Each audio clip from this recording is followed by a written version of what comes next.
Do you know what time is of the essence means? Time is of the essence is a term of art, which means that there is strict construction for performance dates on whatever provision you've legally set that up for.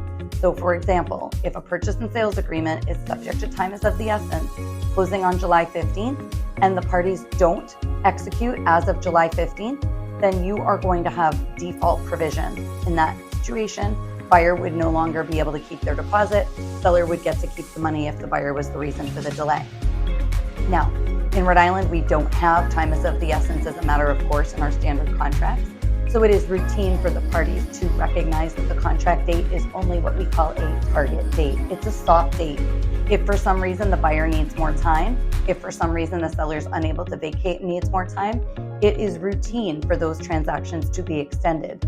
So it's crucially important that communication is happening throughout the scope of the transaction to ensure that the parties are on track for that date, because we have movers set up, we may have interest rates that are expiring, and there's going to be potential consequences and expenses. Those expenses may be damages, but if there's no time is of the essence, the opposing party is not going to be able to automatically receive compensation. It's going to be a place of negotiation only.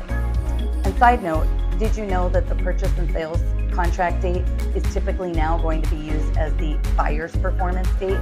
Sellers are able to sign any time in advance because parties no longer attend closings in the same place at the same time since 2020. If you find this video helpful, save for later and share.